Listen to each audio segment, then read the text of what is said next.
Nitrate ಪುಡಿಯನ್ನು ಕುದಿಗೊಳ್ಳಲು ತೆಗೆದುಕೊಳ್ಳಿ. ಸೀಸಾದ nitrate ಅನ್ನ ಈ ಕುದಿಗೊಳಗೆ ಟೆಸ್ಟ್ ಟ್ಯೂಬ್ ಒಳಗೆ ಹಾಕ್ತಾ ಇದ್ದಾರೆ. ಬಾಯ್ಲಿಂಗ್ ಟ್ಯೂಬ್ ಅಂತ ಹೇಳ್ತೀವಿ. ಇನ್ನೊಂದು ಸ್ವಲ್ಪ 2 ಗ್ರಾಮ್ನಷ್ಟು ಸೀಸಾದ ನೈಟ್ರೇಟ್ ಅನ್ನ ಈ ಬಾಯ್ಲಿಂಗ್ ಟ್ಯೂಬ್ ನಲ್ಲಿ ಹಾಕಿದ್ರು ವಿದ್ಯಾರ್ಥಿ. ಓಕೆ, ಇಲ್ಲಿ ತಗೋಬೇಕಾದ್ರೆ ಸುಮಾರು ಒಂದೇ ಸ್ವಲ್ಪ ಜಾಸ್ತಿನೇ ತಗೊಳ್ಳು.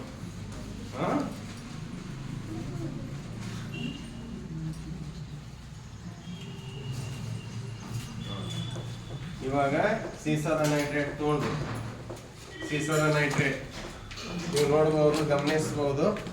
ಸೊ ಸೀಸಾದ ನೈಟ್ರೇಟ್ ವಿದ್ಯಾರ್ಥಿಗಳೇ, ಇದು ಸೀಸಾದ ನೈಟ್ರೇಟ್ ಲವಣ. ಕುದಿಗೊಳಗಲ್ಲಿ ತಗೊಂಡು ಈ ಸ್ಪಿರಿಟ್ ಲ್ಯಾಂಪ್ ಹಚ್ಬೇಕು.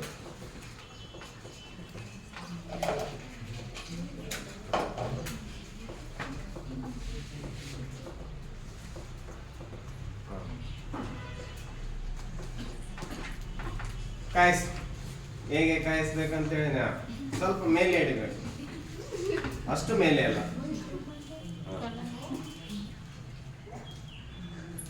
ಯಾವ ಕಡೆ ಬೆಂಕಿ ಇರ್ತದ, ಗಾಳಿಗೆ ಬರಾಕತ್ತದ, ಈ ಕಡೆ ಹಿಡಿಬೇಕು. ಸ್ವಲ್ಪ ಮೇಲೆ ಅಲ್ಲಿ ಒಂದು ಗ್ಯಾಸ್ ಬಿಡುಗಡೆ ಆಗ್ತಾ ಇದೆ. ಸಮೀಪ ಬನ್ನಿ, ಸ್ವಲ್ಪ ಕಾಯಿಲೆ. ಕುದಿಗೊಳವೆಯಲ್ಲಿ ಸೀಸಾದ ನೈಟ್ರೇಟ್ ಅನ್ನ ತೆಗೆದುಕೊಂಡು ಅಲ್ಲಿ ನೈಟ್ರೋಜನ್ ಡೈಆಕ್ಸೈಡ್ ಗ್ಯಾಸ್ ಬರ್ತಾರೆ.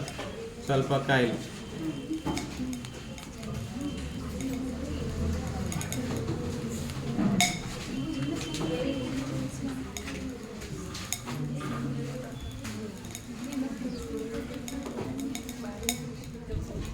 ಅದು ವಿಭಜನೆಗೊಳ್ತಾ ಇದೆ ನೋಡಿ.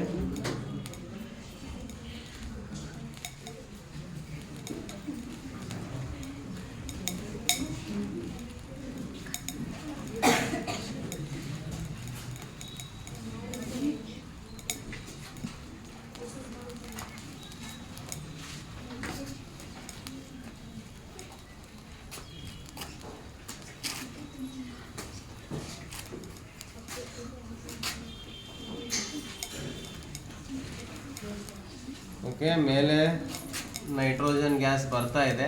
ಆ ಕಲರ್ ನೋಡಿ, ಕಲರ್ ಚೇಂಜಸ್. ಯಾವ್ದು ಕಲರ್ ಆಯ್ತು? ಯೆಲ್ಲೋಯಿಶ್ ಕಲರ್ ಆಯ್ತು. ನೈಟ್ರೋಜನ್ ಗ್ಯಾಸ್ ಬರ್ತಾ ಇದೆ, ಅದ್ರ ಜೊತೆ ನೀರಿನ ನಡುವೆ ಅಂಟ್ಕೊಂಡು. ಓಕೆ, ಸ್ಟಾಪ್ ಮಾಡಿ. ಸಾರಿ, ಸೀಸಾದ ನೈಟ್ರೇಟ್ ವಿಭಜನೆಗೊಂಡು ಸೀಸಾದ ಆಕ್ಸೈಡ್ ಆಗುತ್ತಾ, ಜೊತೆಗೆ ನೈಟ್ರೋಜನ್ ಡೈಆಕ್ಸೈಡ್ ಗ್ಯಾಸ್ ಬಿಡುಗಡೆ ಆಗ್ತದೆ. ನೈಟ್ರೋಜನ್ ಡೈಆಕ್ಸೈಡ್, ಆಕ್ಸಿಜನ್ ಜೊತೆಗೆ ಅದರೊಳಗಿರುವ ನೀರಿನ ಅಂಶನೂ ಕೂಡ ಬಿಡುಗಡೆ ಆಗ್ತದೆ. ಸೊ ಈ ನೈಟ್ರೋಜನ್ ಗ್ಯಾಸ್ ಎಲ್ಲ ಒಳಗಡೆ ಎಲ್ಲ ಅಂಟ್ಕೊಂಡಿದೆ. ನಾವು ಇಲ್ಲಿ ಕಾಣ್ತಾ ಇದೆ ನೋಡಿ, ಇದೇನಾಗಿದೆ? ಯೆಲ್ಲೋಯಿಶ್ ಕಲರ್ ಆಗಿದೆ ನೋಡಿ. ನಿಮ್ಗೆ ಕಾಣಿಸ್ತದಲ್ಲ test tube. Okay, thank you.